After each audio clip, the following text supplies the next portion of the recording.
Hello and welcome back to High Value Hustling with Aidan and James. My name is James, And my name is Aidan. and we are super excited today to bring back an episode idea that we talked about in episode 2. This is our third episode, and we're going to do a part 2 of it called How Much of Yourself Do You Own? And we are super excited for this because after the first episode, after the part 1, we were sitting and we felt like we had so much to talk about, and we want to give you guys more information. We want to give you guys more meat to what we're talking about. And I, so, yeah, I even sort of felt like we talked too much. We didn't go into the meat as much and like break it up and dissect it as much as we wanted to. And then when I was laying in bed that night, I was like, bro, there is more that I wanted to talk about. Even on top of that, like just more concepts, not even breaking down the meat, just more, right? And so I texted, would I text you on what, Wednesday night or Thursday morning? that night that we recorded. That night that we recorded, I was like, James, I need to do a third part 2 episode because we already had another episode already figured out. We were pretty chill. Like we were like, all right, next Wednesday or whatever, because we typically record them on Wednesday nights, right? Correct. So I texted James and I was like, I need to do another episode. When can we get another episode this week? Because like this Sunday I'm leaving for my family vacation, so I gotta like be out of town for a week, and so we won't be able to do another recording for another week or two, I think. And I was like, no, this is fresh in my brain. It needs to get out right now. And so I was like, make time. So he was cleaning the building late last night. We got here at 5:30 in the morning to run the part 2 episode on Saturday. Y'all are sleeping in on Saturdays. I sleeping on Saturdays. But you know what? When you value something, right? Yeah. When you are willing to, when you value something like this, like especially like at work, right? What shows in the commitment? You come in early, you stay late, you work overtime, you work on the weekends, you're losing sleep. That is how much you care about that.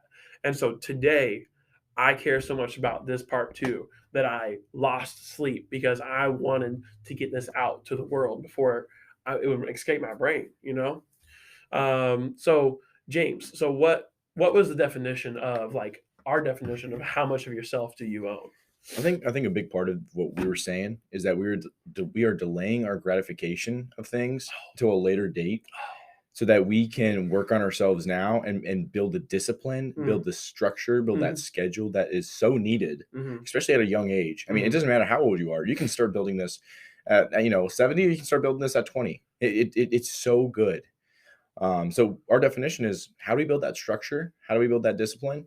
And how do we delay that gratification so that we can it would help us own ourselves to be the best person we can be. Because what does everybody do? They Right? don't do that. They don't delay the gratification. They're like, oh, I'm young.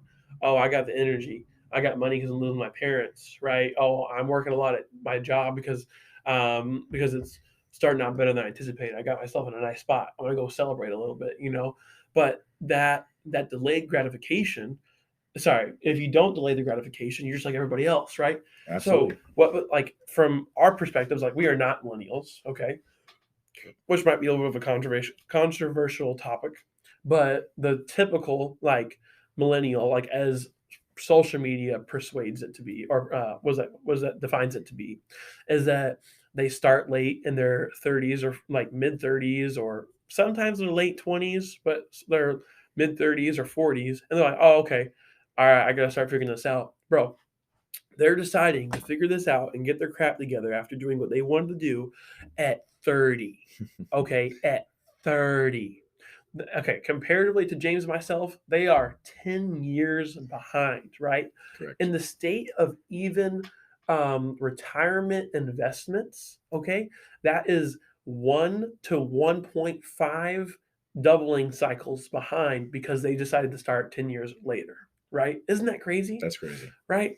So, I mean, so it's just crazy to think that the everybody pushes you down, right? People, actually, it was very funny because my Bible study yesterday, my morning devotion, was talking about how you want to, if you, oh, what is it?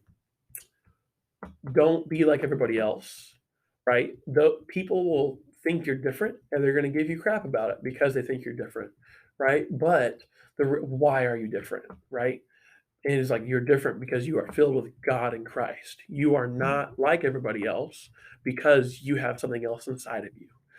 So, in the same Yeah. like same precept of this is that we are different than everybody else because of that high value hustle mindset, right? We don't want to be here forever, right? I mean, we're not going to be here for forever in this grinding phase.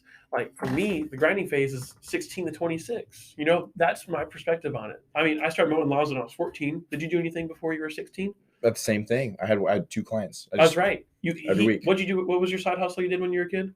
I would ride my bike. Hmm. I had a few, but ride my bike and mow 2 lawns a week in school. Hmm. Right after school, one time I forgot my shoes. Oh, sorry. One time I had my nice shoes on, Uh-huh. so I mowed in my white socks. Dang.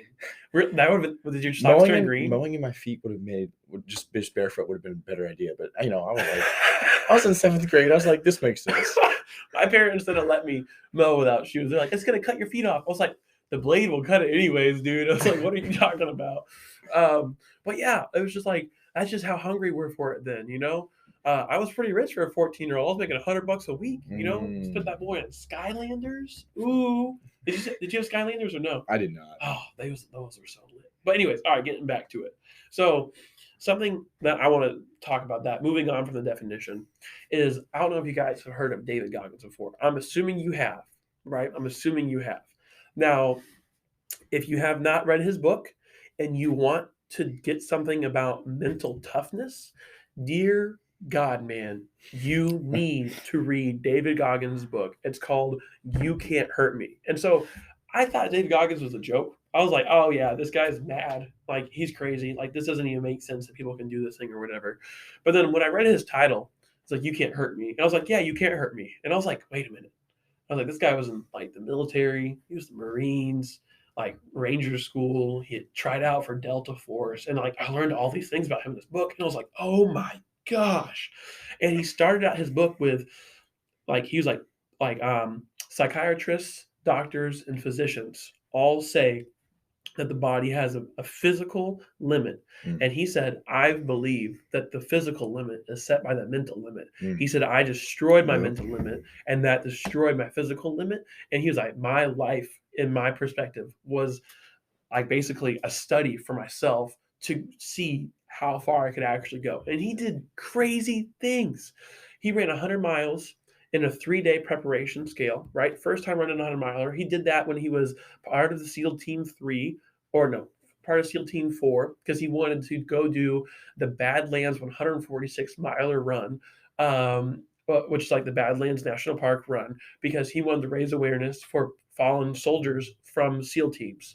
And the person who was running the organization, he was like, hey, I'm a SEAL. I can do this, right? And he's like, nope, you have to complete an ultra marathon. Only thing that will let you do that is if you do a 100 miler. You have to do a 100 miler, but there's only one available before our event starts. And he said, and it's in 3 days. And David said, frick it, dude. He said, I got this. Yep. Mile 86, he started having kidney failure and he still was running. It was like, what in the world?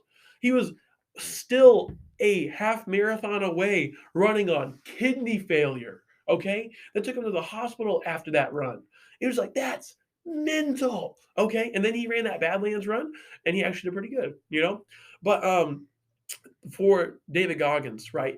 Something that a concept that he proposed was chasing fear. And so James, like, what does that mean to you? Chasing fear. Mm.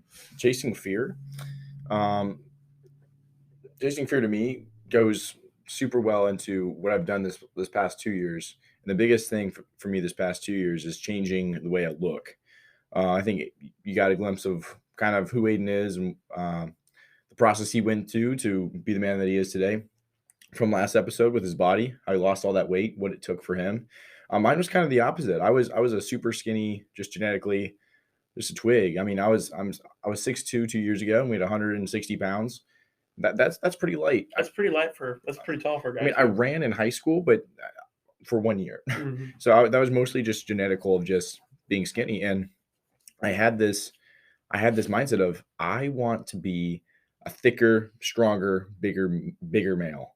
And I'm like, what is that going to take? It's going to take me transforming my body in the gym, but not just that. Like I'm going to have to eat a lot. I'm going to have to eat when I don't feel like eating. And some people, I mean, I totally understand people that say cutting is a lot harder than bulking, but for those people that have like extreme metabolisms, I don't think I have an extreme metabolism, but I think mine is very well.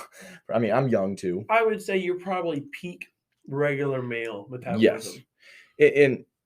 And it was very difficult. So what I did every day for about 4 to 5 months, I went on a dirty bulk and I just ate as many calories as I could. Bro, this guy was cramming like 10,000 calories worth of Chick-fil-A sauce down his throat. It was crazy. Really, so one time for one meal, I had a 30 count nugget, 15 Chick-fil-A sauces, a medium mac, and A sandwich or a fry? Two fries. a 2 fry or something like that. And Yeah. it was crazy. And then that was one meal. I mean, this was towards the end of my bulk, but I was just gaining mass. Now I've cut after that and I'm on a second clean bulk, but it took so much of me to say, if I really want this, how bad am I going to get it?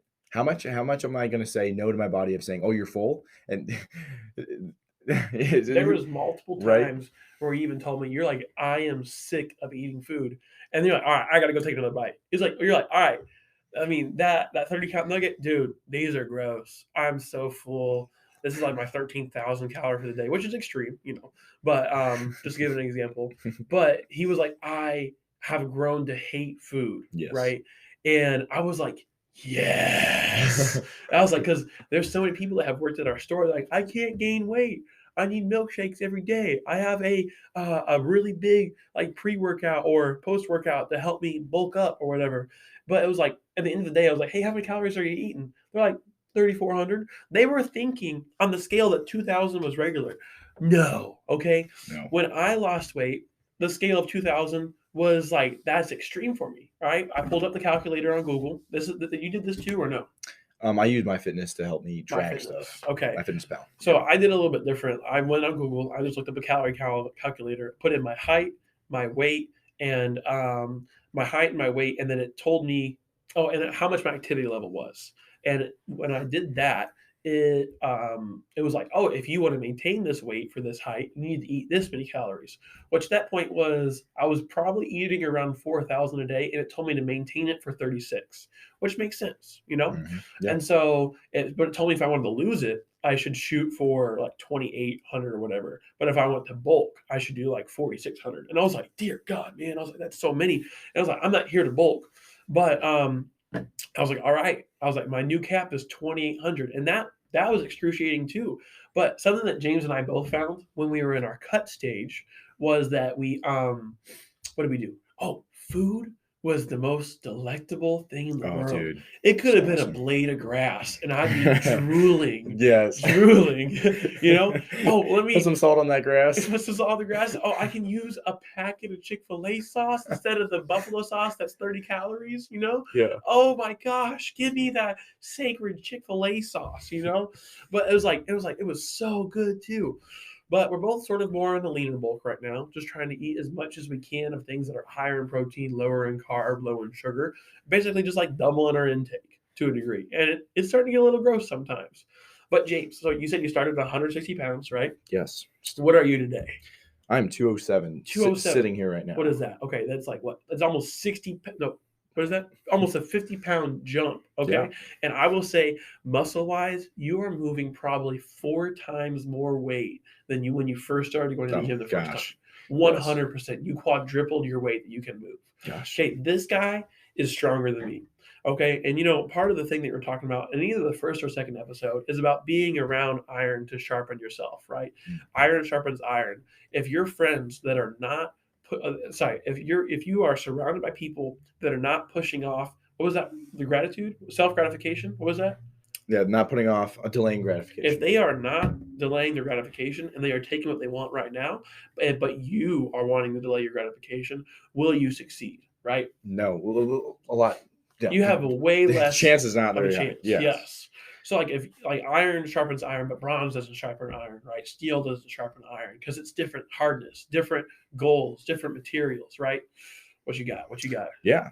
And so a lot of this has to do with a mindset for both of us, because we had to both sit there and say, we don't want to live this victim mindset of saying, okay, this is hard, this is difficult, and poor me, I can't do this. Uh-huh. No, we instead say this is very difficult, but it's not impossible. Mm-hmm. Things can be hard, absolutely, but hard to a lot of people means I can't. Mhm. But hard to us means, oh, we're gonna do that. Yes. Like So waking up at 5 in the morning, right? yes, When I absolutely. wake up at 5 in the morning and I did not feel it that morning. Okay, something that James does to remind himself, like this is one of the things that like he has in a quote list that he keeps in his phone. You know what I mean? And so, like, I don't know if you guys have a quote list. James does. I hold a concept list about things I think about. And we both hold an independent book reading list to keep everything in order for ourselves. But something that James would tell himself is he's like, this is where the weak men stop and where the strong men start, right? Mm, Getting out of bed when you don't feel like it, right? mm, Going to run those miles when you don't feel like it, right? That's crazy stuff. Nobody is doing the thing that they don't want to do. We live in a day and age and generation where people are one, only doing the things they want to do because they're selfish, or two, they don't push themselves to new boundaries and limits because they are comfortable in what they're doing, right? So just going back to a little bit of that, what David Goggins thing was, yeah. he had the mindset that if something made him uncomfortable, he wanted to go attack it. Because part of pursuing healthy growth that we talked about in the first episode is that when you pursue healthy growth, you at certain points will find a level of uncomfortability, right? So, like, let's say you're at the gym, you're going to the gym by yourself, right? And you're like, man, I see this other guy that goes to the gym by himself too. I wonder if he'd want to work out with me, right? What would that be? Iron sharpens iron, right? Is he something that, like, is he going to the same time? Is he moving the same amount of weights? Is he doing different or maybe better workouts? You don't know, right? But nobody talks at the gym. It's like a bus at New York City or whatever, Chicago. You don't talk to each other on the bus. That's the law of the land. You know, like you don't talk in the men's bathroom. I talk in the men's bathroom, but you don't supposed to talk in the men's bathroom, whatever. You I know what I do mean? too. But it's like people don't do those things because they're uncomfortable. Whenever you feel uncomfortable, you need to chase that. Because if you are pursuing the uncomfortableness, you will actually be pursuing healthy growth. And when you pursue the uncomfortableness and pursue healthy growth inherently, you will become comfortable in situations where you're uncomfortable. And when James and I were doing that for about a year, like whatever we didn't feel comfortable in, I mean, like, okay, I ran a half marathon. We did a triathlon together. Sprint. The triathlon sprint together, not a full one yet, not an Yeah. Olympic, a sprint. What else did we do? Like Skydove we skydived, right? Did we go on a trip together? No. Oh, we went backpack camping in Michigan. for 3 days For in the yes, wilderness. that was so funny. Anyway, we'll talk about that another day. But it's like those things are like out of your comfort zones, right? Like that wasn't something that you typically did. But when we did those things, we felt so alive and we learned so much more about ourselves. But then now that I've like grown how much my comfortability zone is by attacking what is uncomfortable, like not only do you broaden your perspectives and your horizons, get better perspectives, you are also you are in control of yourself because you're like that scares me, I'm going to go do it. All right? And so but once you keep chasing the thing that you don't want to do because it scares you, then eventually you're around of things that'll scare you. And then one day you'll feel that feeling again Mhm. and you'll be like, "Oh, man, that scares me, but I miss that feeling and I'm going to go get it." And that is part of the dopamine cycle too. This is all big picture, you know? Yeah. A lot of it is just getting you're just getting comfortable with uncomfortableness. If you're always comfortable with complacency, with living comfortably, with living in situations that aren't very hard, then of course when anything is just a little bit hard, it's scary. But if you're doing things that continually push you and are scary and are difficult, then eventually when something like that happens and you won't even notice it, you'll just subconsciously be like, this wasn't that hard. Oh, I just did that. And a year ago that would have been insane. And because you start surrounding yourself with um not uncomfortable, like where it's like gonna hurt you, but healthy uncomfortable situations in which you can grow, you can push yourself, and eventually will get you to the like get you a really good mindset, strong for the future. Yes. Like tacking that uncomfortability, like talking to, I don't know if you're a guy talking to girls, a girl talking to guys, right? Talking to other people at the gym, coworkers you typically don't talk to at work, right? Or maybe going to this one restaurant because you're like, man, I really I like this food, but I want to try something else. You're like, man, but like, what if I don't have that? You know what I mean? Like deciding to text people, right? Picking up a new habit. Like if you're scared of failure about something that you are uncomfortable in, then you have already given up before it even tried. There has been so many times where my brain has already given up before I went to the gym, before I went on a run. But then when I did it, I was like, that wasn't Dude, that bad. yes. You know what I mean? And I'm like, man, I don't feel uncomfortability. I laugh in the face of uncomfortability because I'm like, you have now given me my target, right? Because like it's sort of like Spidey sense, right? When I feel that uncomfortable thing, I'm like, and I move over there a little bit closer, and I'm like, let me figure this out, you know? Would you like to add anything to that as well, James? No, that's all good. It is beautiful. And like for me, like that is probably the biggest part of owning yourself, attacking uncomfortability Mm, and being able to control yourself mm, because your body inherently will have emotions. Okay. Everybody's body dude. has emotions, Yep. right? It's not about what those emotions make you do. It's about how you react to those emotions, right? Because it's you like if I upset James, his first instinct would be like what? Lash back out at me, right? Get upset at me too. My natural? Yeah, I your mean, natural sure. instinct, right? It would probably be that. Yes. Now, okay, that is because it's your emotional reaction. Now, if you were controlling yourself and peak understanding, right, you would be able to say, okay, let me take a minute, let me breathe, go use the bathroom, get a cup of water or whatever, all right, now I can come back and let's talk about this thing that you upset me about with, right? Yeah. Now, that is controlling yourself because also that goes into part of that victim mindset too.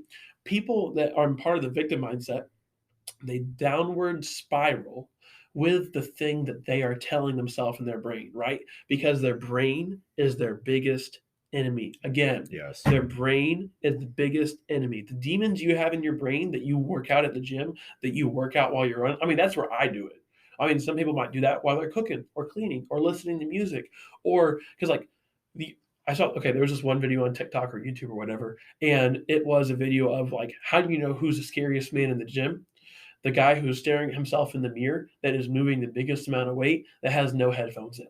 That is the scariest guy. And if you go up and ask him, are you okay? He's going to say, yeah, I'm fine. You don't even understand what that man could be thinking about, right? Yeah. I mean, you might be able to, but that person that is literally wrestling with their own brain is more intimidating and ferocious than everybody else in that gym because they use music to drown out their fears, right? They use music to Mm, drown out the things that are stopping them. very true. And part of that is like you want to process your mental mailbox. Like this is the concept that I think about a lot. So people don't give themselves time to process what their brain is thinking. We live in a day and age that has the victim mindset, but we also live in a day and age that people use distractions to stop themselves from processing with their abilities. Okay. So great example here. Okay. Um, there is music, TV shows, podcasts, YouTube videos, right? Social media, like literally anything and everything, right? And anything and everything, if you never let yourself have time to think about it, like when I go to bed or when I wake up, that's an hour of me like not intaking any information. I'm just processing my day. I might be watching like a TV show I really don't care about because that's what I was doing last night. I was watching a TV show I didn't care about, and I was just processing my day, and then my brain was emptied. I could go to bed peacefully, and I fall asleep very quickly because I've trained myself to process my mental mailbox from that day. And then now that I've resolved all the issues that are in my brain or written them down or sorted them out and I have a game plan to progress all of the emails in my brain, then I'm good. I'm ready to move on. Um, like previously yesterday too for the last podcast, I said that most people have like hundreds of thousands of emails or dozens of thousands of emails, Yeah. and their email is very similar to what their brain looks like, Mm, right? So if your email is not like if your physical email is low, typically your mental email is very low, and it's not that those are corresponding, but you need to work on dropping your mental email, right? yeah. I agree with that. A lot of what he's saying too is if all we're doing is just filling our minds with this input, and there's no time to process and to like empty it because we're taking in all this information, right? We're Mhm. taking in YouTube, Instagram, Facebook, all these things. We're taking in podcasts, what your parents say, what your friends say, but are you actually saying, here's all these things in my brain, am I going to do something with it? Are you just masking it with songs you're listening to at the gym, things going on, events happening, so that you don't have to think about it. Because if you're doing that, it's a poor mindset to have, because then you're going to have all these unprocessed pieces of information that you're not going to know how to handle in the future, and that's going to be, I think that's another episode to talk about as well. But it's very dangerous when you have a lot of unprocessed information um, in your mind that you don't really know what to do with.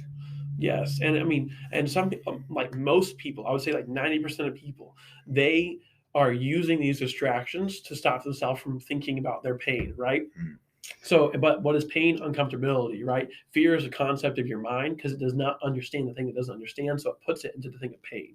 So, something that, like, okay, if you ask a typical college student, right, what are they? They're in debt, they're stressed by school, they are also probably stressed by a part-time job that they are holding as well, and they never feel like they have the opportunity to relax and to be able to do the things that they want to do. But when you, like, if you ask them about money, do they want to talk about money? You know, they don't want to talk about money, right? My sister's in college right now. She's in Yeah. a little bit of debt, and I called her one time and I was like, "Hey, I was like, I am jealous of the life that you are living as Mm. a college student because I didn't choose that opportunity for myself, and I wish I would have had that." And she's like, and that was part of me attacking comfortability because that's a topic people typically don't talk about, right? And I was like, sorry, she said to me back, she said, "I'm jealous of the life that you pursued that I didn't choose because you are financially stable, free Mhm. to do whatever you want, and Yeah. you seem happier in your life." Mm. And I'm not saying that what she's doing in college isn't good because it's what she wants, but both of us had that feeling and we attacked that uncomfortability by communicating it, right? Mm. And so, like typical college students, they always have AirPods in, right? Dude, They're yeah. not thinking about money. They're not thinking about their next game plan. It's like, okay, this class, that class, this thing, that thing, right? That's the 90%. The 10% on the other side is you're intaking so much information that you don't let yourself process what is actually, like, what you're actually listening to. So I have listened to probably 15 hours of 2 audiobooks and podcasts in the last 2 weeks. Okay. Um, I mean, we're only, well, I guess it's Saturday. So about, yeah, the last 2 weeks, right? Yeah. But I mean, that's great. That's part of my desire to grow myself. But whenever I stumble upon something, I pause it. I write it down.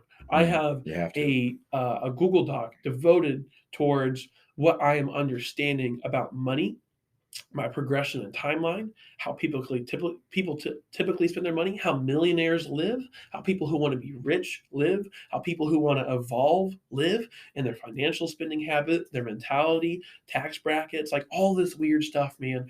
But like, I'm, as soon as I hear that, I'm like, oh, this is really good. And then I pause it, I think about it, and then I write it down.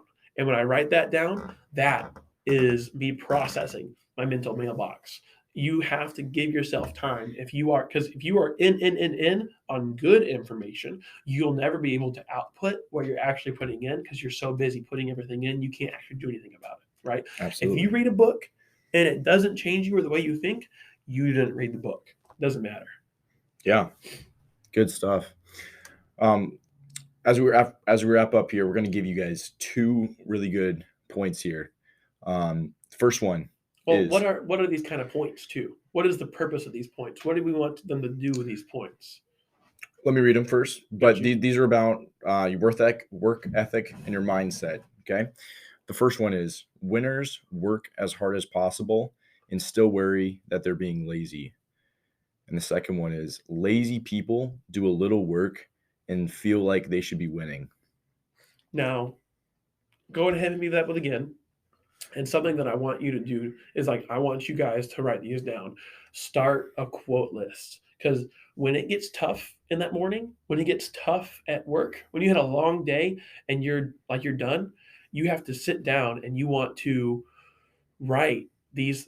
I read these things to help me understand what is happening. So go ahead and hit me with those again, and we'll go ahead and get out. Sounds good to me. Winners work as hard as possible and still worry they're being lazy. And lazy people do a little work and feel like they should be winning. Write those down, guys. Tell yourself that whenever you feel like it's struggling. All right, we got to go. We're hitting the 30-minute. What was the email again, James? The email is highvaluehustling@gmail.com. Go ahead and give us your feedback, guys. Anything you guys are thinking about or you guys want us to talk about. Appreciate you guys for listening. Have a good day.